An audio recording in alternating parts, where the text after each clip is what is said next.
Bienvenue sur ma chaîne Le Monde de la Science-Fiction. N'oubliez pas de liker et de vous abonner à la chaîne. Le ciel cramoisi pleurait des cendres sur le champ de bataille. Chaque particule tombait comme un linceul funéraire pour les innombrables morts éparpillés à travers ce paysage dévasté. La guerre faisait rage depuis 3 années interminables, et cette planète maudite était devenue un cimetière où 2 espèces apprenaient à perfectionner l'art de la destruction mutuelle. La peau azur de Zelna était maculée de poussière et de sang étranger. Sa respiration saccadée témoignait de l'effort alors qu'elle se frayait un chemin parmi les décombres.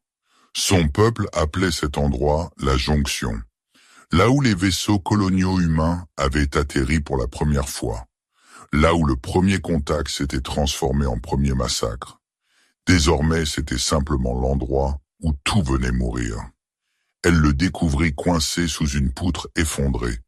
Son armure humaine était fissurée, laissant échapper un liquide médical quelconque. La poitrine du guerrier se soulevait par saccades irrégulières, sa peau pâle rouge de fièvre. En toute logique, elle aurait dû planter sa lame dans son cœur et continuer son chemin. La guerre l'exigeait. Ses commandants l'attendaient. Son peuple en avait besoin. Mais quelque chose dans son visage l'arrêta. Pas de la faiblesse, mais une forme de défi obstiné, même dans la défaite. Ses yeux, lorsqu'ils se posèrent sur elle, ne contenaient aucune peur. Seulement une acceptation lasse qui serra sa poitrine d'une émotion qu'elle ne pouvait nommer. « Vas-y » murmura-t-il, la voix rauque de douleur et de fumée. « Termine-le. » La main de Zelna se crispa sur la poignée de son arme. La chose intelligente, la chose sûre, serait d'accéder à sa requête.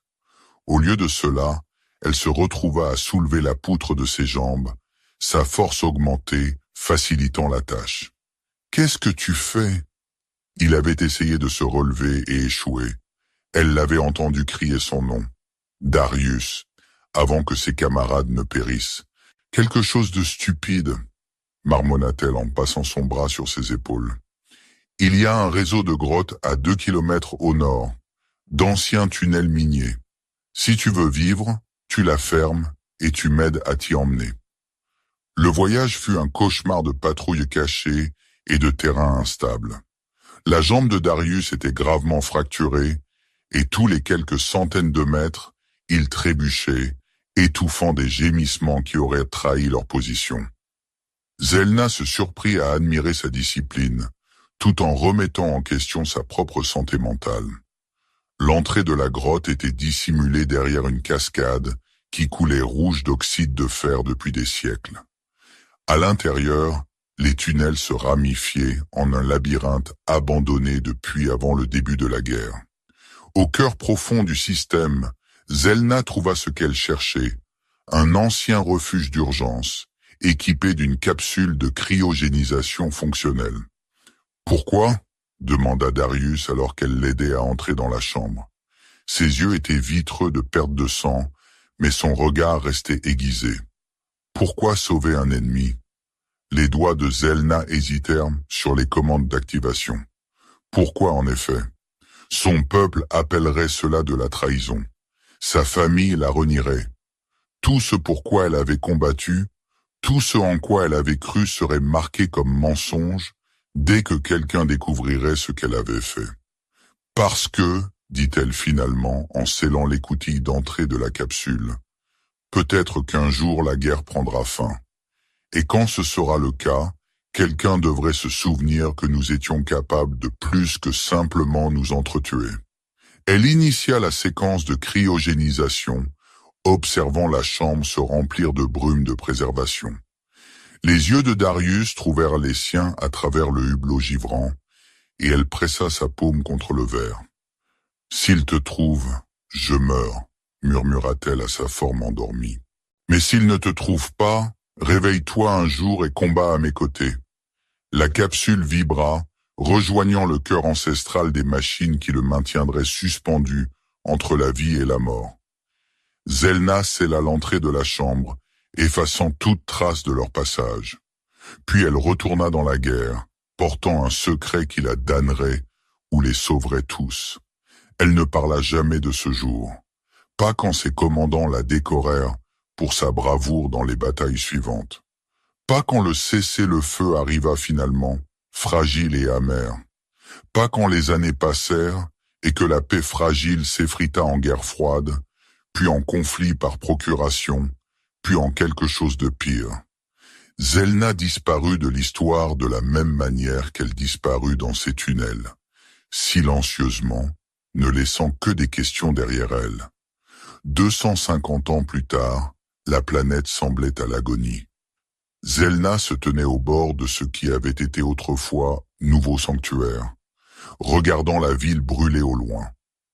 Les flammes bleu-blanc du bombardement plasma illuminaient l'horizon, projetant des ombres étranges sur le désert qui s'étendait entre elle et sa destination. Son peuple, les Valérins, était au bord de l'effondrement total, pris entre l'avancée des flottes coloniales extérieures et une guerre civile qui avait déchiré leur société. Elle paraissait plus âgée maintenant. La perfection angulaire de ses traits marqués par des cicatrices et une lassitude qui atteignait les os. Son armure était rapiécée et re-rapiécée, portant les égratignures de 100 batailles, mais ses yeux conservaient le même défi obstiné qui l'avait poussé à sauver un humain mourant des siècles auparavant. Le chemin vers les grottes était périlleux, aggravé par les grilles de défense automatisées que les deux camps avaient dispersées à travers le paysage. Zelna se déplaçait comme un fantôme à travers les ruines, évitant les drones chasseurs-tueurs qui balayaient la zone selon des schémas réguliers. En approchant du terrain familier, des souvenirs déferlèrent sur elle comme une marée qu'elle avait retenue pendant des siècles. Le même chemin, 250 ans auparavant. Mais alors elle portait un poids mort, un soldat humain mourant dont elle ne connaissait même pas le nom. Le sang coulant entre ses doigts, alors qu'elle le traînait à moitié, le portait à moitié à travers la fumée et les cendres. L'entrée de la grotte avait été cachée derrière cette même cascade, le grondement de l'eau rouge de fer masquant le bruit de son passage. À l'intérieur, les tunnels s'étaient ramifiés dans l'obscurité, mais elle savait où aller. Le complexe minier abandonné depuis des décennies, ses abris d'urgence oubliés par tous sauf ceux assez désespérés pour les chercher. Au cœur profond du système, parmi les stalactites ruisselantes et les dépôts minéraux qui brillaient comme des larmes gelées, elle avait trouvé la capsule de cryogénisation. Technologie ancienne, mais toujours fonctionnelle, bourdonnant toujours de puissance patiente. Darius était à peine conscient quand elle l'avait scellée à l'intérieur, son sang peignant des traînées cramoisies sur les parois de la chambre. La brume de préservation avait commencé à remplir la capsule, et ses yeux, ces mêmes yeux défiants, avaient retrouvé les siens à travers le hublot givrant. « S'ils reviennent », avait-elle murmuré en pressant sa paume contre le verre alors que les systèmes s'enclenchaient. « Réveille-toi et termine ce que je n'ai pas pu. » Puis elle était retournée dans la guerre, portant un secret qui la damnerait ou les sauverait tous. La cascade avait disparu maintenant, détournée par des opérations minières des décennies auparavant. Mais l'entrée de la grotte demeurait, cachée derrière un enchevêtrement de végétation morte et de machinerie rouillée. Zelna se fraya un chemin à travers les débris, sa vision améliorée perçant l'obscurité alors qu'elle descendait dans le système de tunnels. Tout était exactement comme elle l'avait laissé, pourtant transformé par la décadence patiente du temps. Les machines anciennes bourdonnaient toujours de puissance, tirant leur énergie de sources géothermiques qui avaient survécu aux civilisations. Mais maintenant, des racines épaisses avaient poussé à travers les fissures des murs, leurs vrilles pâles cherchant l'humidité dans l'humidité perpétuelle. L'air avait le goût du métal et de la cendre, des siècles de poussière de guerre se déposant dans chaque crevasse. L'eau goûtait régulièrement des formations calcaires, chaque goutte résonnant dans les espaces creux comme un compte à rebours vers l'éternité. Au cœur profond du complexe, où la grotte se rétrécissait en une cathédrale naturelle de pierre et d'ombre, la capsule de cryogénisation attendait parmi les dépôts minéraux et les rochers tombés. Ces voyants lumineux clignotaient régulièrement après toutes ces années, un phare technologique dans l'obscurité primitive. Les mains de Zelna tremblaient alors qu'elle entrait la séquence de réveil, son souffle formant de petits nuages dans l'air froid et humide. Elle s'était dit que ce moment ne viendrait jamais, que le secret mourrait avec elle. Mais la guerre avait escaladé au-delà de tout ce qu'elle avait imaginé, et son peuple se fracturait sous la pression. Ils avaient besoin de quelque chose, quelqu'un qui pourrait leur rappeler pourquoi ils se battaient. La capsule parcourut ses protocoles de réveil, l'atmosphère revenant à des paramètres normaux. La brume de préservation s'évacuait à travers des filtres obstrués par des siècles de poussière et de débris de grottes. Et lentement, comme une résurrection de quelques mythes anciens, Darius commença à bouger. Ses yeux s'ouvrirent avec la soudaineté violente d'un soldat se réveillant sous le feu ennemi. D'un mouvement fluide, ses mains jaillirent vers l'endroit où son arme de poing aurait dû être, ne trouvant que l'air vide. La confusion dans ses yeux se transforma en panique brute, alors que l'environnement inconnu s'enregistrait. Les parois de pierre suintantes, les formations minérales, les ombres qui bougèrent dans la lumière vacillante de la capsule. « Contact !» cria-t-il, le mot arraché de sa gorge d'une voix brisée par des siècles de silence. Il essaya de rouler hors de la capsule, ses muscles répondant avec l'efficacité désespérée de l'entraînement de combat malgré leur longue dormance. Zelna recula, sa propre panique montant alors qu'elle le voyait lutter. Elle tendit la main avec des mains tremblantes, secouant ses épaules désespérément. « Darius !» Sa voix se brisa de peur. « Ils nous ont trouvés !» Mais il ne la voyait pas. Pas vraiment. Ses yeux étaient larges et sauvages, voyant non pas la chambre stérile, mais la fumée et le feu de ses derniers moments. « Martinez ! Rodriguez ! Repliez-vous vers les positions secondaires !» Sa voix se brisa sur les noms des morts. Des camarades morts en hurlant pendant qu'ils gisaient en train de saigner sous cette poutre. « Darius, regarde-moi !» Zelna le secoua plus fort, sa contenance se fissurant. « Tu dois te concentrer, ils nous ont trouvés !» Les souvenirs le frappèrent comme des coups physiques. Le goût de son propre sang, le poids de l'échec, la fureur contre des ennemis qui combattaient sans honneur. Ses mains tremblaient alors qu'une douleur fantôme traversait ses jambes, l'écho d'os qui avait été broyé il y a 2 siècles et demi. Lentement, douloureusement, sa vision commença à s'éclaircir. Le visage au-dessus de lui prit forme. Plus âgé, cicatrisé, marqué par le temps et la guerre, mais indubitablement le même soldat à la peau bleue qui s'était tenu au-dessus de lui sur ce champ de bataille il y a si longtemps. La reconnaissance émergea lentement, son regard se concentrant sur le visage de Zelna. La panique s'estompa, remplacée par quelque chose de plus dur et de plus dangereux. Peau bleue, Valérin. Sa voix tomba à un murmure mortel. Tu aurais dû en finir avec moi. Chaque mot était mesuré, précis, portant le poids d'une certitude absolue. Pourquoi n'as-tu pas fini? Zelna croisa son regard, voyant son propre reflet dans ses yeux. Plus vieille, cicatrisée, marquée par des siècles de choix qu'elle ne pourrait jamais défaire. Parce que, dit-elle finalement, parfois la chose la plus difficile à faire est aussi la bonne chose à faire. Il portait toujours son armure en lambeaux, les brûlures d'explosion et les marques d'impact racontant l'histoire de sa dernière bataille.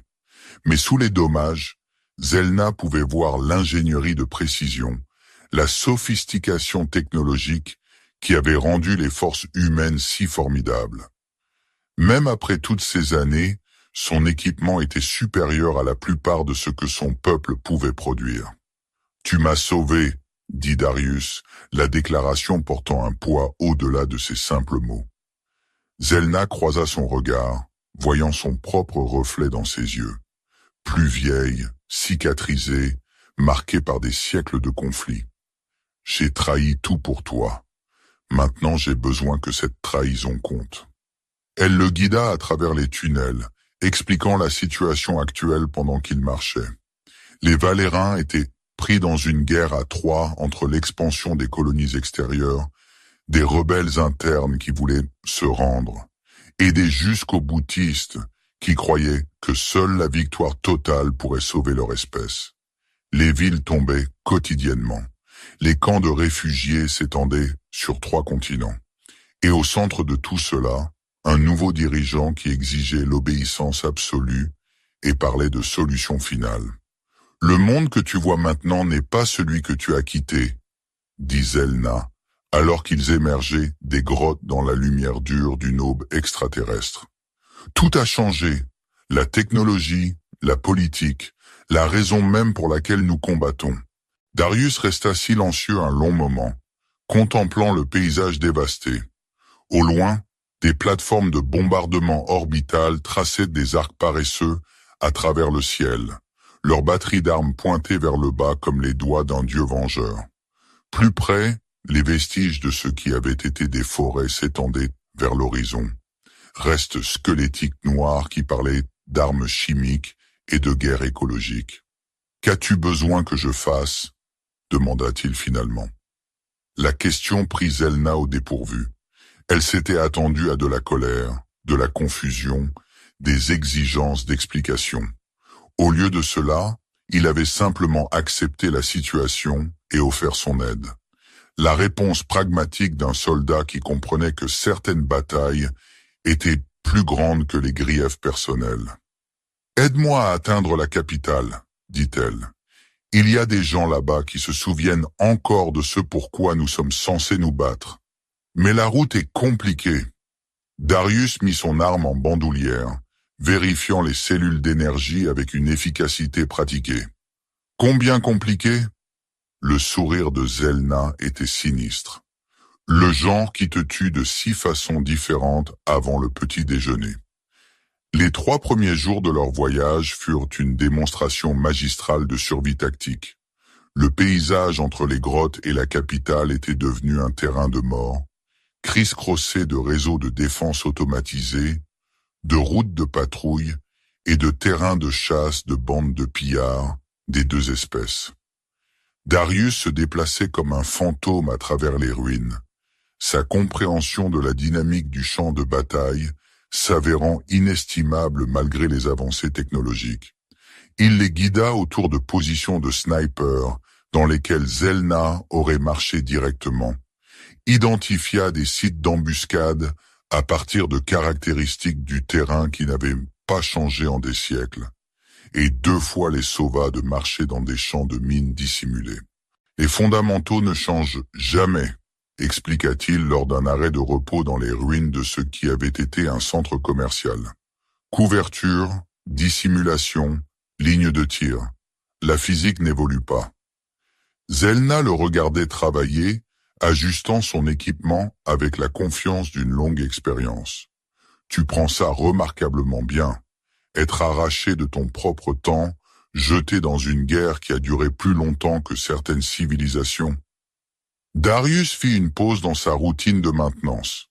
J'y ai réfléchi.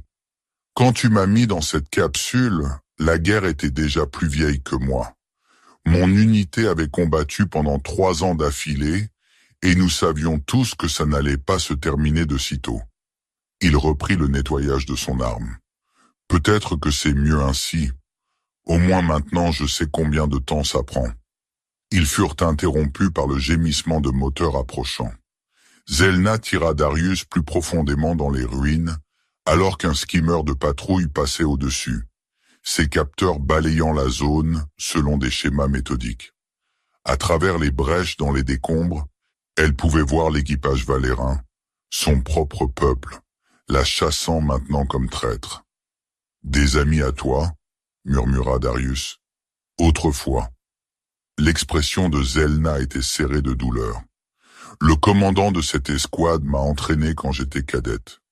Maintenant il a des ordres pour me ramener morte ou vive. » Le skimmer passa sans les détecter, mais sa présence signifiait qu'ils approchèrent d'un territoire contesté. À partir d'ici, ils seraient chassés par les deux camps. Des Valérins qui considéraient Zelna comme traître et des escouades de pillards humains qui tueraient Darius à vue. Le premier vrai test vint ce soir-là, quand ils tombèrent sur un échange de tirs à 3 dans les ruines d'une vieille forteresse. Des pillards humains occupèrent le donjon central, tandis que 2 escouades Valérins tentèrent de les déloger de côté opposé. Zelna et Darius se retrouvèrent pris dans le feu croisé sans nulle part où fuir. « Suis mon exemple », dit Darius, analysant la situation tactique avec une rapidité humaine. Les humains utilisent un tir de suppression pour garder tes gens cloués, mais ils ont laissé leurs flancs exposés. Ils se déplacèrent à travers les ruines comme des danseurs, chacun couvrant l'avance de l'autre. La connaissance de Darius des tactiques humaines lui permit de prédire leurs mouvements, tandis que la compréhension de Zelna de la doctrine valérine les gardait à l'écart des forces extraterrestres. Ensemble, ils taillèrent un chemin à travers le chaos qu'aucun n'aurait pu gérer seul. Le combat se termina lorsque les 2 escouades épuisèrent leurs munitions et se retirèrent, laissant la forteresse vide à l'exception des morts. Zelna et Darius se frayèrent un chemin à travers le carnage, récupérant les fournitures qu'ils pouvaient en trouver. « C'est ce que la guerre est devenue », dit Zelna en regardant un jeune soldat valérin qui ne pouvait avoir plus de 20 ans. Des enfants tuant des enfants pour des ruines qui ne valaient pas la peine d'être défendues. Darius s'agenouilla près du corps, fermant les yeux du soldat avec une douceur surprenante. Les guerres finissent toujours par dévorer leurs jeunes. C'est pourquoi elles doivent finir. Le deuxième engagement majeur survint 2 jours plus tard, dans un complexe de bunkers inondés qui avait été abandonné depuis les premières années du conflit.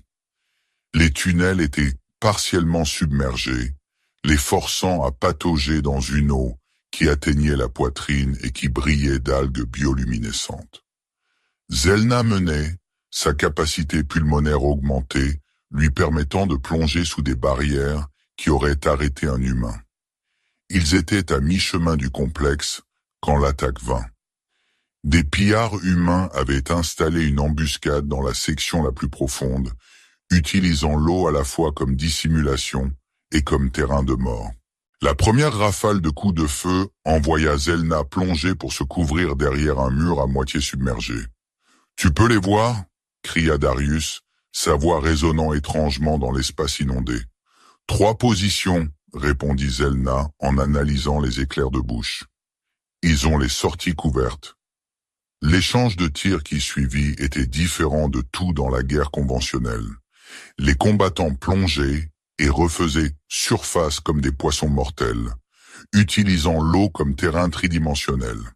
Darius se révéla étonnamment adaptable, utilisant le respirateur intégré de son armure pour rester submergé pendant des minutes à la fois, pendant qu'il flanquait les positions ennemies. Zelna se déplaçait pour le soutenir quand un tir de pillard trouva son épaule, la faisant tourner et l'envoyant s'écraser contre une cloison. L'impact chassa le souffle de ses poumons et elle sentit le sang se répandre dans l'eau autour d'elle. « Zelna !» Le cri de Darius fut suivi du gémissement distinctif de son arme, en automatique complète. Darius surgit à travers l'eau brillante comme un prédateur, la fureur sculptée dans chaque mouvement. Mais quand il la vit dériver, saignante, brisée, le champ de bataille s'évanouit de son esprit. Il plongea, la saisit sous les bras, la traîna vers la plateforme d'acier. « N'ose pas !» marmonna-t-il entre les dents serrées. « Tu n'as pas le droit de mourir sur moi. Pas comme ça. Pas après ce que tu as fait. » Elle cligna lentement des yeux, les lèvres tremblantes. « Je t'avais dit que c'était du suicide. »« Tu as menti, » grogna-t-il. « Tu m'as sauvé de ça. Maintenant je renvoie le mensonge. » Il déchira la trousse médicale avec des mains tremblantes. « Tu m'entends, Zelna ? Je me fiche des probabilités. Je me fiche que ce monde brûle. Si tu meurs maintenant, Alors tout ce que tu as fait ne signifiait rien. Elle leva une main gluante de sang et toucha son visage faiblement. Tu es toujours trop bruyant. Il émit un rire court et amer, même alors que ses mains travaillaient pour arrêter le saignement. Ouais, habitue-toi. Je ne lâche pas prise. Les pillards restants rompirent et coururent, éclaboussant vers la sortie dans une hâte désespérée. Darius les laissa partir, se concentrant entièrement sur le scellement des blessures de Zelna avec de la peau synthétique, son expression professionnelle malgré le tremblement dans ses mains. La vision de Zelna se brouillait, mais elle pouvait voir l'inquiétude dans ses yeux. Cela lui rappelait ce premier jour quand c'était lui qui saignait pendant qu'elle faisait des choix impossibles. La symétrie était presque drôle. « Retour de bâton !» parvint-elle à murmurer avant que l'obscurité ne l'emporte. Elle se réveilla pour trouver Darius soignant ses blessures avec des fournitures médicales de terrain récupérées dans le bunker. Ses mains étaient étonnamment douces alors qu'il scellait la brûlure plasma avec de la peau synthétique, son expression concentrée et professionnelle. « À quel point ?» demanda-t-elle. « Tu vivras, mais tu as besoin de repos. » Darius finit le bandage et s'assit sur ses talons. « C'était stupide, tu sais. Rester exposé comme ça. » dit l'homme qui a chargé 3 positions en solo. Zelna essaya de s'asseoir et le regretta immédiatement. « Pourquoi as-tu fait ça ?» Darius resta silencieux un long moment. « Tu as sauvé ma vie une fois. Il semblait que je t'en devais une. » Ils se reposèrent dans le bunker pendant un jour, pendant que Zelna récupérait, faisant des tours de garde et partageant des histoires de leurs guerres respectives. Darius parla des premiers jours du conflit quand les 2 camps croyaient encore en des victoires rapides et des objectifs clairs. Zelna lui parla de la longue spirale descendante, comment la guerre s'était métastasée en quelque chose qui consumait tout ce qu'elle touchait. « Le pire, dit-elle pendant son tour de garde, c'est que la plupart d'entre nous ne peuvent même plus se rappeler pourquoi nous combattons. C'est juste l'élan, l'inertie. La guerre continue parce que c'est ce que nous savons faire. » Darius hocha la tête en compréhension. C'est pourquoi elle doit finir. Pas parce qu'un côté gagne, mais parce que quelqu'un décide d'arrêter. La phase suivante de leur voyage les mena à travers un territoire de snipers, un labyrinthe de bâtiments effondrés et de métal tordu, qui fournissait des positions de tir parfaites pour quiconque avec de la patience et un bon fusil.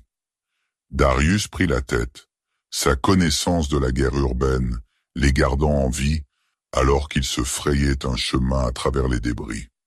2 fois il durna faire demi-tour quand il repéra des reflets de lunettes de visée parmi les ruines.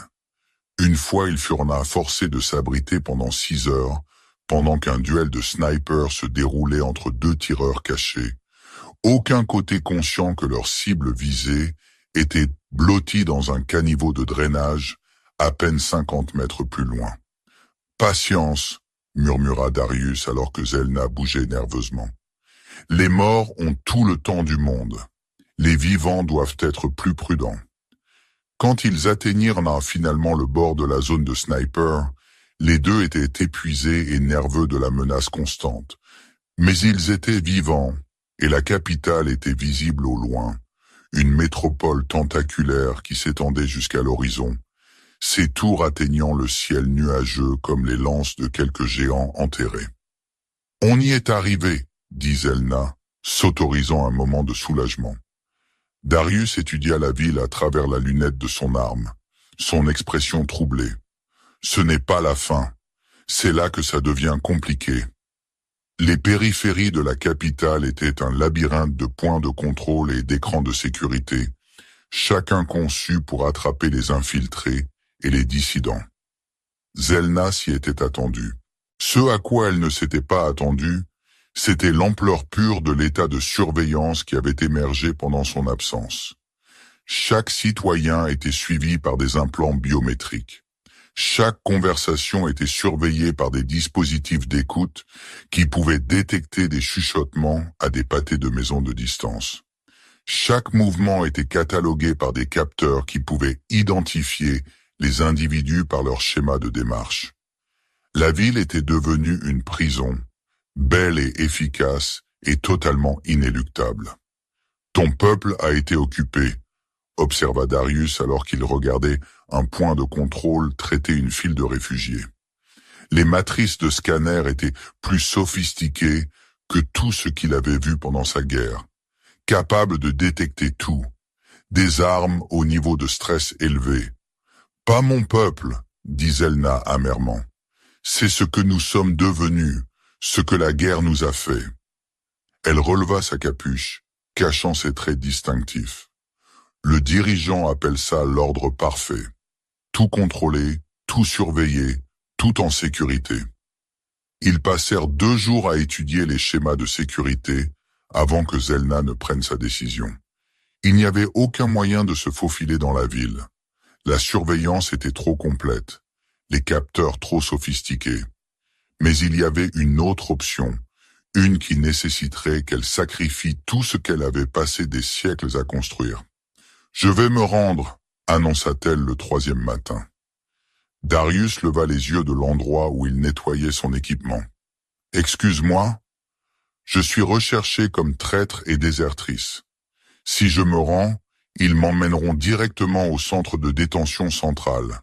C'est là que la direction de la résistance est détenue. » La voix de Zelna était stable, mais Darius pouvait voir la peur dans ses yeux. « Une fois à l'intérieur, je peux entrer en contact avec eux. Et moi ?» Zelna croisa son regard. « Je te livre aussi. Un prisonnier humain est trop précieux pour être exécuté immédiatement. Ils voudront t'interroger, découvrir combien d'autres comme toi pourraient être là-bas. » Elle fit une pause. « Je leur dirai que je t'ai capturé. Cela devrait nous acheter assez de crédibilité pour approcher les vrais décideurs. » Darius resta silencieux un long moment. « Tu me demandes de te faire confiance avec ma vie à nouveau ? » ?»« Oui. Et si ça tourne mal ?» Le sourire de Zelna était sinistre. « Alors on meurt ensemble au lieu de séparément. Au moins c'est quelque chose. » Le plan qu'elle détailla était audacieux dans sa simplicité. Elle approcherait une patrouille, prétendrait avoir capturé un opératif humain et demanderait le transport au centre de détention centrale. Une fois à l'intérieur, elle entrerait en contact avec le commandant Thorin, son ancien mentor et le chef officieux de la faction modérée. Si quelqu'un pouvait être convaincu d'écouter la raison, ce serait lui. « Et la résistance ?» demanda Darius. « En supposant qu'elle existe, en supposant qu'ils soient prêts à écouter, qu'est-ce qui te fait penser qu'ils peuvent réellement changer quelque chose ?»« Parce que, » dit Zelna en vérifiant son arme une dernière fois, « parfois tout ce qu'il faut, c'est une personne prête à se souvenir de ce pourquoi elle se bat. » Ils approchèrent le point de contrôle en milieu de journée, quand les gardes seraient fatigués et désireux de traiter les redditions de routine rapidement. Zelna avait attaché les mains de Darius avec des câbles de contention, faisant paraître la capture légitime. Pour tout observateur, il ressemblait à une patrouille de plus amenant un prisonnier de plus. Le commandant du point de contrôle était un jeune officier nommé Rendal, ambitieux et désireux de plaire à ses supérieurs. Il salivait pratiquement quand il vit ce que Zelna lui apportait. Une désertrice légendaire et un prisonnier humain vivant, tous deux livrés emballés cadeaux. « Zelna du 3e bataillon, » dit-il en consultant son pad de données. « Tu as disparu depuis un bon moment. »« J'ai chassé, » répliqua Zelna en poussant Darius en avant. Celui-ci opérait seul, profondément dans les zones contestées. Il m'a fallu 3 mois pour le traquer. Rendal tourna autour de Darius comme un prédateur examinant une proie. Impressionnant, un opératif humain encore en condition originale. Il fit un geste à ses gardes. Sécuriser le prisonnier, préparer le transport vers la détention centrale. Alors que les gardes s'avançaient pour obéir, Darius se tourna vers Zelna avec une fureur parfaitement calculée. « Tu avais dit que tu me protégerais, » grogna-t-il. « J'ai dit que je te garderais en vie, » interrompit Zelna, sa voix froide. « Je n'ai jamais rien dit sur le confort. » La performance était impeccable.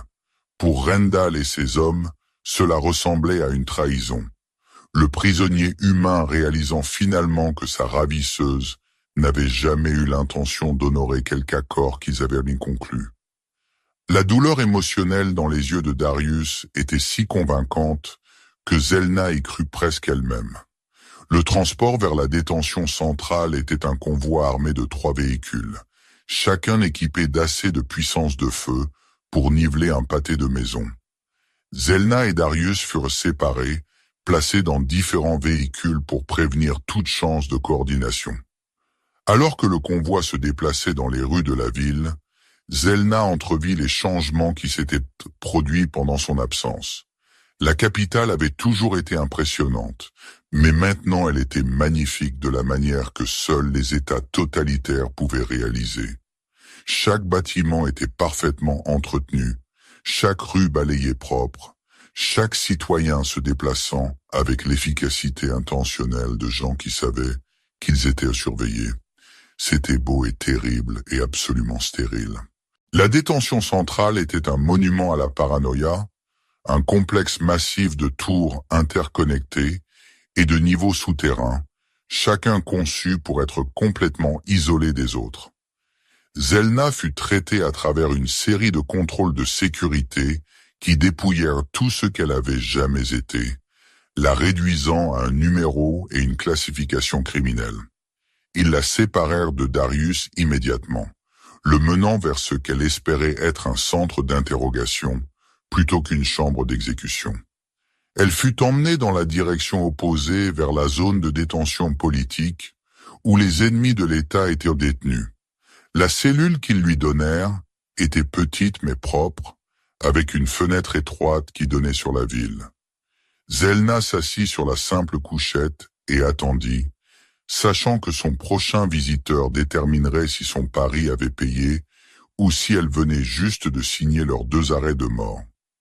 Le commandant Thorin arriva 6 heures plus tard, paraissant plus vieux qu'elle ne se souvenait, mais portant toujours la dignité rigide qui avait fait de lui une légende parmi l'armée Valérin. Son visage était soigneusement neutre alors qu'il entrait dans la cellule, mais Zelna pouvait voir le mélange de déception et de soulagement dans ses yeux. « Zelna » dit-il simplement. « Commandant ». Elle se leva, offrant le salut formel qu'elle lui avait donné 1 millier de fois pendant son entraînement. « Je suis venu faire une proposition. »« Tu n'es en position de faire aucune proposition, » dit Thorin. « Tu es une désertrice et une traître. Ta capture de l'opératif humain est notée, mais elle n'efface pas 2 siècles de crimes contre l'État. » Zelna ne flancha pas. L'opératif humain a un nom. C'est Darius, et il n'est pas mon prisonnier. Il est mon allié. Les yeux de Thorin se plissèrent, sa voix tombant à une douceur mortelle. Je t'ai entraîné à manier une lame sans hésitation. Je t'ai enseigné que la pitié était une faiblesse. Il fit un pas plus près, la rage à peine contenue. Et tu as utilisé cet entraînement pour trahir ton peuple. Tu as tendu ta lame à l'ennemi. Zelna le fixa, blessée mais inébranlée. Non, dit-elle, je ne l'ai pas tendu à l'ennemi. Je l'ai tendu au seul prêt à la porter à mes côtés, quand tous les autres avaient oublié à quoi elle servait. Le silence entre eux s'étira comme un fil. Finalement, Thorin détourna le regard, et en ce moment, elle vit ce qu'il cachait. Pas de la colère, mais de l'épuisement. De la peur. « Tu avoues une trahison, » dit-il. « J'avoue l'espoir. » Zelna croisa son regard fermement. « Commandant, combien d'années encore? Combien de générations? Quand est-ce que ça finit ?» Thorin resta silencieux un long moment. « Quand nous gagnons. On ne peut pas gagner. Pas de la façon dont on se bat maintenant. Les humains ne peuvent pas gagner non plus. Nous sommes enfermés dans une spirale de mort qui se termine avec les 2 espèces éteintes. » Zelna s'approcha. « Mais il y a un autre chemin. Reddition. Partenariat. » Zelna sortit une puce de données qu'elle avait dissimulée pendant le traitement. « Tout est là-dessus. Doctrine tactiques humaines. capacité technologique, objectif stratégique. Darius me l'a donné librement, parce qu'il croit que la guerre peut finir sans génocide. Thorin fixa la puce comme si c'était un serpent venimeux. Pourquoi ferait-il ça? Parce que j'ai sauvé sa vie une fois quand j'aurais dû le tuer. Parce que parfois le bon choix est le choix stupide. Zelna tendit la puce. Parce qu'il comprend que la survie n'est pas la même chose que la victoire. Avant que Thorin ne puisse répondre, des alarmes commencèrent à hurler dans toute l'installation. Des lumières d'urgence baignèrent le corridor d'un rouge pulsant, et Zelna pouvait entendre le bruit de pas qui couraient et d'ordres criés. « Qu'est-ce qui se passe ?» demanda-t-elle. L'expression de Thorin était sinistre alors qu'il activait son communicateur. « Contrôle. Ici, commandant Thorin. Rapport. » La réponse était brouillée de statique, mais l'information essentielle passait assez clairement. La flotte des colonies extérieures avait lancé un assaut massif sur les défenses orbitales de la capitale. La ville était assiégée, et cette fois il n'y aurait pas de retrait négocié. « Ça a commencé », dit Thorin, sa voix lourde de résignation. « La bataille finale. » Zelna sentit quelque chose de froid s'installer dans son estomac. « Combien de temps avons-nous » ?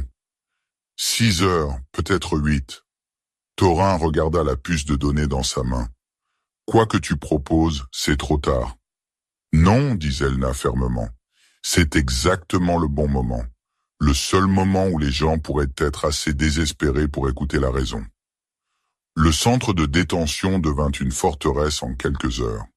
Les protocoles d'urgence transformèrent le complexe administratif en centre de commandement militaire, avec des positions défensives à chaque niveau et des réseaux de communication qui le reliaient au réseau de défense plus large. Zelna se retrouva dans l'étrange position d'être à la fois prisonnière et conseillère, son expertise tactique trop précieuse pour être ignorée malgré son statut de traître. Le commandant Thorin avait pris la décision de lui faire confiance, au moins provisoirement. La puce de données qu'elle avait fournie contenait des renseignements humains qui pourraient faire la différence entre victoire et annihilation, et il était assez pragmatique pour utiliser tous les avantages qu'il pouvait trouver. Le prisonnier humain, dit-il alors qu'ils étudiaient des affichages de suivi orbital dans le centre de commandement. Darius, je veux l'interroger. Il coopérera, dit Zelna, mais pas sous la torture. C'est un soldat, pas un fanatique. Thorin hocha la tête brusquement et donna les ordres. En quelques minutes, Darius fut amené au centre de commandement sous garde lourde. Il paraissait fatigué mais indemne, son expression soigneusement neutre alors qu'il assimilait les affichages tactiques et le chaos organisé d'un quartier général militaire sous siège. Tout un spectacle, dit-il en regardant les schémas de bombardement orbital suivis sur l'écran principal. Les colonies extérieures ne plaisantent pas quand elles décident de terminer quelque chose. Tu connais leur capacité, dit Thorin. Ce n'était pas une question. Mieux que vous. Darius étudia le commandant avec la même intensité analytique qu'il appliquait aux situations de champ de bataille. La question est de savoir si vous voulez les combattre ou les arrêter. Explique. Darius se déplaça vers l'affichage tactique, ses mains liées ne l'empêchant pas de pointer vers des formations spécifiques. Ce n'est pas une flotte d'invasion, c'est une flotte d'extermination. Il ne prévoit pas d'occuper la planète. Il prévoit de la stériliser. Les implications frappèrent le centre de commandement comme un coup physique. Plusieurs officiers commencèrent à parler en même temps, leur voix s'élevant en protestation et en incrédulité. Thorin les fit taire d'un geste. « Continue, dit-il. Les plateformes orbitales qu'ils ciblent ne sont pas seulement des installations militaires, expliqua Darius. Ce sont des processeurs atmosphériques, des installations de traitement de l'eau, des stations de génération d'énergie, tout ce qui est nécessaire pour soutenir la vie sur cette planète. » Il se tourna pour faire face à Thorin directement. « Ils ont décidé que la coexistence est impossible. Alors ils vont retirer une des variables de l'équation. » Zelna sentit son sang se glacer. Combien de temps? 72 heures depuis le début du bombardement. Peut-être moins s'ils utilisent l'artillerie lourde. La voix de Darius était factuelle, le ton d'un professionnel délivrant des nouvelles malvenues. Après ça, cette planète devient inhabitable pour tout ce qui est plus grand que les bactéries. Le silence dans le centre de commandement était assourdissant. Zelna pouvait voir les officiers traiter l'information, leurs visages reflétant le même mélange d'horreur et d'incrédulité qu'elle ressentait. Ils savaient tous que la guerre escaladait, mais aucun d'eux n'avait imaginé que ça en viendrait là. « Il doit y avoir quelque chose, » dit finalement Thorin. « Un moyen de les arrêter. »« Il y en a un, » dit Darius calmement. « Mais vous n'allez pas aimer. » Il détailla le plan avec la même précision clinique qu'il avait utilisée pour décrire le bombardement. La flotte des colonies extérieures était massive et bien défendue, mais elle avait une vulnérabilité critique. Ses systèmes de commandement et de contrôle étaient centralisés dans un seul cuirassé. Si ce vaisseau pouvait être désactivé ou détruit, toute la flotte perdrait coordination et efficacité. Y arriver nécessiterait une connaissance interne de leurs protocoles et systèmes de sécurité, continua Darius.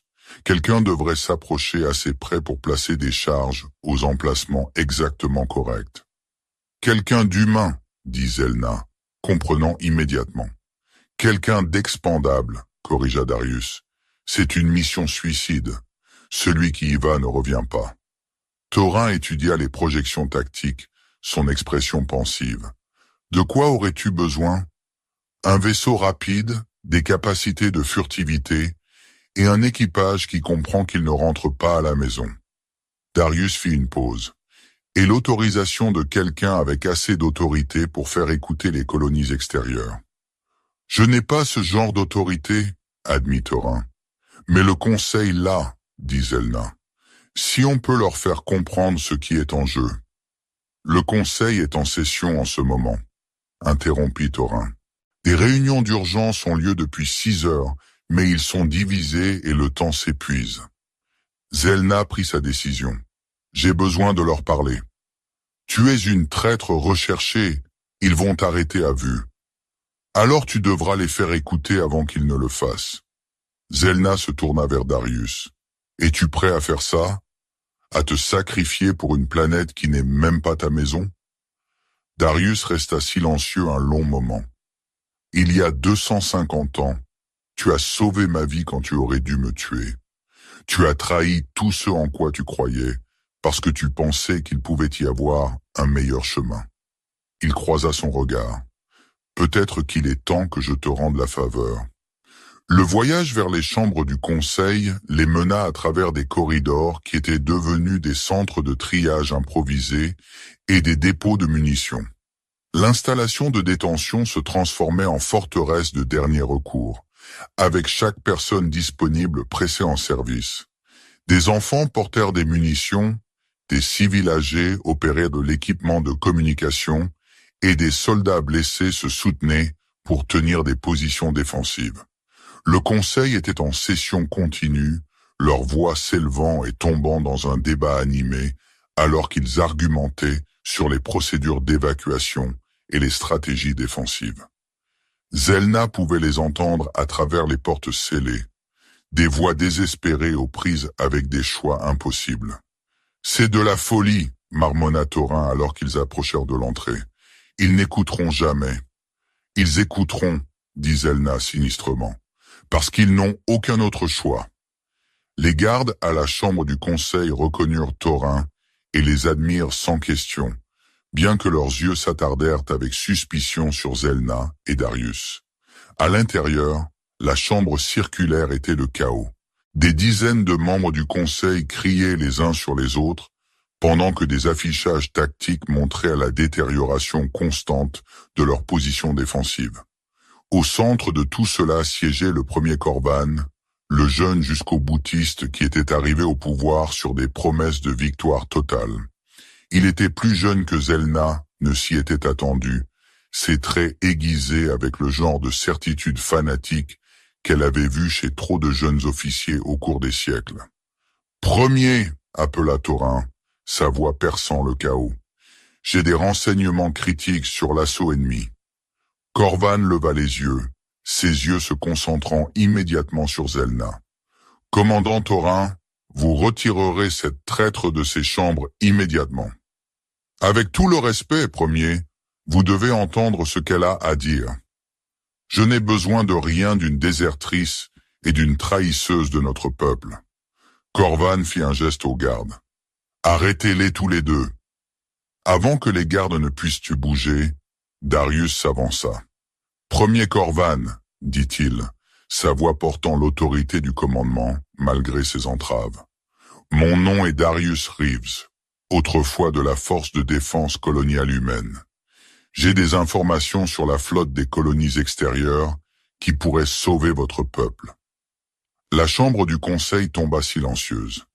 Corvan fixa Darius comme s'il voyait un fantôme, ce qui d'une certaine manière était le cas. Une relique des premiers jours de la guerre, quand le conflit semblait gérable et gagnable. Un humain, dit lentement Corvan, dans notre installation la plus sécurisée. Je me suis rendu, dit Darius, parce que je crois que cette guerre peut encore être arrêtée. Pendant les 22 minutes suivantes, Darius détailla tout ce qu'il savait sur la flotte des colonies extérieures et leurs intentions. Il expliqua le calendrier, les priorités de ciblage et la finalité dévastatrice de ce qui était sur le point de se produire. Le conseil écouta avec une horreur croissante, alors que l'ampleur complète de la menace devenait claire. 72 heures, répéta le premier Corvan quand Darius termina. Tu en es certain? Aussi certain qu'on peut l'être sur les opérations militaires. Les colonies extérieures ont décidé que la victoire partielle ne suffit pas. Ils veulent éliminer l'espèce Valérin entièrement. La chambre éclata en arguments renouvelés, mais cette fois, le ton était différent. La peur avait remplacé l'idéologie comme motivateur principal, et même les membres les plus jusqu'au boutistes commençaient à comprendre que la victoire traditionnelle n'était plus possible. « Que proposes-tu » demanda finalement Corvan. Darius détailla à nouveau son plan, cette fois avec Zelna, ajoutant des détails tactiques sur les capacités et ressources Valérin. C'était désespéré et dangereux, avec des chances minimales de succès, mais c'était la seule option qui ne se terminait pas par l'extinction planétaire. Tu nous demandes de confier tout notre avenir à un seul opératif humain, objecta un membre du conseil. Tu nous demandes de le confier à quelqu'un qui n'a aucune raison de se soucier que notre espèce survive, ajouta un autre. Darius regarda autour de la chambre, croisant les yeux de chaque membre du conseil tour à tour. Vous avez raison. Je n'ai aucune raison de me soucier de votre espèce, mais j'ai toutes les raisons de me soucier de mettre fin à cette guerre. Il fit une pause. Et j'ai quelqu'un qui a sauvé ma vie une fois quand elle aurait dû me tuer. Peut-être que c'est raison suffisante. Le vote fut serré. 7 pour, 5 contre, avec 3 abstentions. Mais c'était suffisant. Le premier Corvan autorisa la mission, fournissant à Darius l'accès à leur vaisseau de courrier le plus rapide et un équipage squelette de volontaires. Alors que la réunion se terminait, Zelna se retrouva seule avec Darius dans une chambre latérale. Le poids de ce qui était sur le point de se produire pendait entre eux comme une présence physique. « Tu n'as pas à faire ça, » dit-elle calmement. « Si, je dois. » Darius vérifia son équipement une dernière fois. « Il y a 250 ans, tu as fait un choix qui a sauvé ma vie. Maintenant, je peux faire un choix qui pourrait sauver celle de tous les autres. » Zelna voulait dire quelque chose de profond, quelque chose qui capturerait l'ampleur de ce qu'il sacrifiait. Au lieu de cela, elle hocha simplement la tête. « Si ça marche, » dit Darius alors que l'équipage de mission arrivait pour l'escorter vers la baie de lancement, « souviens-toi que les guerres ne se terminent pas parce qu'un côté gagne. Elles se terminent parce que quelqu'un décide d'arrêter de se battre. » Le vaisseau de courrier fut lancé sous couvert d'un barrage d'artillerie, ses systèmes de furtivité masquant sa signature parmi le tir défensif. Zelna regarda depuis le centre de commandement, alors que le minuscule vaisseau disparaissait dans le chaos du combat orbital, portant Darius vers ce qu'ils savaient tous être une mort certaine. Les 18 heures suivantes furent les plus longues de la vie de Zelna. Le bombardement des colonies extérieures continuait avec une précision méthodique, détruisant systématiquement l'infrastructure qui maintenait la planète habitable. Les processeurs atmosphériques s'éteignirent un par un. Les réseaux électriques faillirent dans des pannes en cascade. L'air lui-même commença à avoir un goût de poison, alors que des armes chimiques se répandaient dans la haute atmosphère. Dans l'installation de détention, maintenant transformée en capitale de facto d'un monde mourant, les défenseurs tenaient leur position et attendaient des nouvelles de la mission de Darius. La communication avec le vaisseau de courrier avait été perdue 6 heures après le lancement, quand il avait pénétré le périmètre extérieur de la flotte ennemie. Zelna se retrouva à arpenter le centre de commandement comme un animal en cage, incapable de se concentrer sur autre chose que les affichages tactiques qui montraient leur position en détérioration constante. Le commandant Torren lui avait donné une position officielle de conseillère tactique, mais il y avait peu de conseils à donner. Il menait une action de maintien contre l'extinction elle-même. « Des nouvelles ?» demanda le premier Corvan, apparaissant à côté d'elle à l'affichage principal. « Rien », répondit Zelna. Le calendrier de la mission prévoyait 18 heures du lancement à la cible.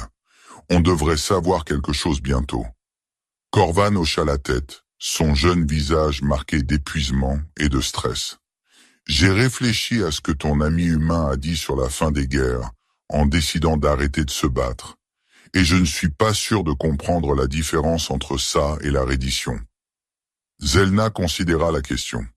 La reddition signifie qu'un côté perd tout. Décider d'arrêter de se battre signifie que les deux côtés choisissent de trouver un autre chemin. Elle fit un geste vers les affichages montrant le bombardement orbital. Ceci n'est une victoire pour personne. C'est juste une annihilation mutuelle avec un timing différent. Avant que Corvan ne puisse répondre, des alarmes commencèrent à hurler dans toute l'installation. Mais ce n'étaient pas les gémissements constants de bombardement entrant. C'étaient les pulsations rapides qui indiquaient une communication d'une source extérieure. « Transmission entrante », rapporta l'officier des communications. « Source inconnue, mais elle utilise des protocoles de cryptage des colonies extérieures. »« Passez là !» ordonna Corvan. La voix qui remplit le centre de commandement était nette et professionnelle, avec le léger accent qui marquait les officiers navals des colonies extérieures. Ici l'amiral Morrison, à bord du VNO Rétribution. À qui ai-je l'honneur? Corvan s'avança. Ici le premier Corvan du Conseil Valérin.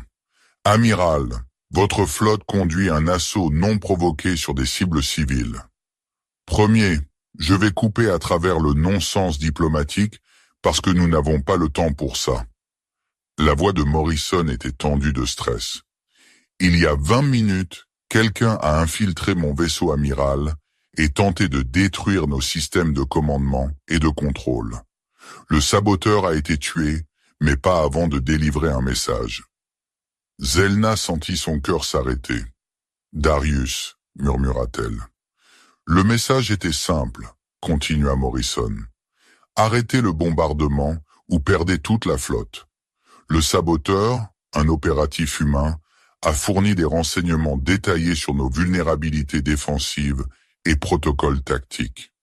Il a également clairement indiqué qu'il opérait avec la pleine coopération du commandement valérin. Le silence dans le centre de commandement était absolu. Zelna pouvait entendre son propre cœur battre dans ses oreilles alors que les implications s'enfonçaient. « Amiral, dit prudemment Corvan, que proposez-vous exactement ?»« Un cessez-le-feu, répondit Morrison sans hésitation. Cessation immédiate des hostilités pendant que nous déterminons ce qui se passe réellement ici. Parce que si un opératif humain peut s'approcher assez près de mon vaisseau amiral pour planter des explosifs, alors chaque supposition que nous avons faite sur cette guerre doit être reconsidérée. » Zelna ferma les yeux, sentant des larmes qu'elle n'avait pas versées depuis des décennies, menacées de se répandre.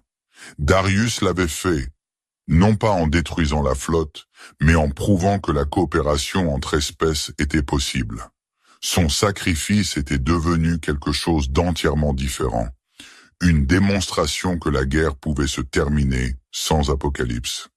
Les termes ? Demanda Corvan. Simple. Les deux camps se retirent à des distances minimales de sécurité. Les deux camps envoient des représentants en territoire neutre pour des négociations directes. Et les deux camps reconnaissent que quoi que nous ayons combattu, ça ne vaut pas la stérilisation d'une planète entière. Le vote pour accepter le cessez-le-feu fut unanime. 3 semaines plus tard, Zelna se tenait dans la même grotte où elle avait caché Darius 2 siècles et demi auparavant. La capsule de cryogénisation était toujours là, ses systèmes bourdonnant avec une puissance dormante. Mais maintenant, au lieu de préserver une vie, elle préserverait un souvenir. Elle plaça son ancienne armure à l'intérieur de la chambre. La même armure qu'elle portait sur ce champ de bataille il y a si longtemps quand elle avait fait le choix qui avait mené à ce moment. Le métal était cicatrisé et cabossé, marqué par des siècles de conflits, mais il brillait encore avec la fierté et le but d'un guerrier qui avait finalement trouvé la paix. « J'en ai fini d'être leur arme », dit-elle à la chambre vide. « Si je retombe, que ce ne soit pas en tant que soldat. » Darius se tenait à côté d'elle, sa présence à la fois impossible et inévitable. La mission au vaisseau amiral des colonies extérieures avait réussi de manière que personne n'avait anticipée, non seulement en arrêtant le bombardement, mais en prouvant que la coopération était possible. La tentative de sabotage avait été soigneusement planifiée pour échouer, conçue pour démontrer la confiance plutôt qu'infliger des dommages. « Tu es sûr de ça ?» demanda-t-il en la regardant sceller l'armure à l'intérieur de la capsule. « J'ai combattu si longtemps que j'avais oublié pourquoi je me battais, » répondit Zelna. « Maintenant je me souviens. Ce n'était pas pour la victoire ou la défaite. C'était pour la chance de choisir quelque chose de meilleur. » Ils sortirent de la grotte ensemble, laissant le passé enterré dans une préservation cristalline. Derrière eux, le son de la machinerie indiquait que d'autres chambres étaient ouvertes. D'autres dormeurs se réveillaient. Le système de grotte était rempli de refuges d'urgence des premiers jours de la guerre, contenant des soldats des deux espèces qui avaient été préservés contre un futur qui pourrait ne jamais venir. Ce futur était arrivé, mais pas de la manière que quiconque avait prévu. Au lieu d'une bataille finale, il y aurait un choix final. La décision d'arrêter de se battre et de commencer à construire quelque chose de nouveau. Le premier des soldats réveillés émergea alors qu'ils atteignaient l'entrée de la grotte. Un sergent valérin endurci dont les cicatrices racontaient l'histoire de décennies de combat. Il cligna des yeux dans la lumière du matin, désorienté et confus, jusqu'à ce que son regard tombe sur Darius. Zelna se tendit, reconnaissant le soldat des premières campagnes. Kelris avait été là pendant les batailles de la Jonction, avait perdu toute son escouade aux frappes orbitales humaines. La haine dans ses yeux alors qu'il regardait Darius était aussi fraîche que le jour où il était entré en cryosommeil. Pendant un moment qui s'étira comme l'éternité, les trois se tinrent figés en tableau, anciens ennemis séparés par des siècles de guerre et de douleur. Puis lentement, Kelris s'avança, sa main cicatrisée tendue vers Darius, tremblant de l'effort d'un choix qui allait contre tous les instincts qu'il avait jamais développés. « Je ne pardonne pas, » dit-il, sa voix rauque d'émotion. « Je ne peux pas oublier. » Mais il croisa les yeux de Darius directement. « Mais peut-être que je peux choisir de construire au lieu de détruire. » Darius regarda la main offerte pendant un long moment. Zelna pouvait voir le conflit dans son visage. C'était un soldat qui avait probablement tué ses amis, détruit sa maison, brisé son monde.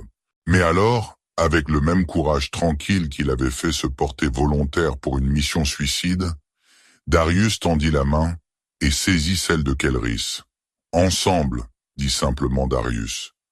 Plus de soldats émergèrent des grottes, humains et valérins qui avaient été préservés dans l'espoir de jours meilleurs.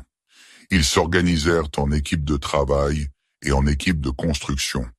D'anciens ennemis maintenant unis par le simple désir de reconstruire plutôt que de détruire. Darius prit la main de Zelna alors qu'il regardait l'armée éveillée se disperser à l'horizon, portant des outils au lieu d'armes. Le geste était simple, mais il portait le poids de tout ce pourquoi ils avaient combattu. La possibilité que d'anciens ennemis puissent devenir partenaires, que les cycles de violence puissent être brisés. Zelna, dit calmement Darius, sa voix pensive, et s'il recommence? Et si la prochaine génération oublie ce que ça a coûté? Zelna ne répondit pas tout de suite. De la colline, elle pointa vers le champ où la reconstruction avait commencé. Près de la base d'un processeur endommagé, 2 enfants jouaient, un valérin, la peau couleur de crépuscule, et un humain, pieds nus et souriant. Ils utilisaient des morceaux de métal comme des épées, faisant semblant de se battre en duel. Aucun ne semblait se soucier de la peau, des lignées sanguines ou de l'histoire, juste du mouvement, du jeu, de la vie. Alors nous leur rappelons, dit Zelna, non pas avec des monuments, non pas avec des histoires de sang et de vengeance, mais avec des choix, les mêmes choix que nous avons faits. Elle se tourna vers Darius, sa voix ferme. Nous leur montrons que la paix n'est pas une victoire, c'est une habitude, une promesse que tu fais encore et encore, jusqu'à ce qu'elle devienne qui tu es. Zelna regarda le paysage cicatrisé, observant des ingénieurs humains et valérins travaillant côte à côte pour réparer les processeurs atmosphériques. Au loin, elle pouvait voir plus d'enfants des 2 espèces jouant ensemble dans les ruines. La première génération en des siècles à grandir en connaissant leurs anciens ennemis comme voisins au lieu de monstres. Alors nous choisissons à nouveau, continua-t-elle en serrant sa main doucement. Chaque jour, chaque moment, chaque fois que la haine semble plus facile que l'espoir, nous choisissons d'arrêter. Elle se tourna pour lui faire face, ses yeux reflétant la lumière du matin. C'est ça la paix, Darius. Pas l'absence de guerre. C'est le choix de construire quelque chose de meilleur, fait à nouveau chaque jour. Ils s'éloignèrent ensemble de la grotte, leurs pas résonnant à travers le paysage couvert de cendres. Derrière eux, l'armée éveillée se dispersait à l'horizon, portant les outils de la création au lieu de la destruction, choisissant l'espoir plutôt que la peur. La guerre était terminée, l'avenir avait commencé. Et dans l'acte simple de choisir de faire confiance au lieu de haïr, ils avaient découvert que l'arme la plus puissante contre la guerre n'était pas la victoire. C'était le courage d'arrêter de se battre.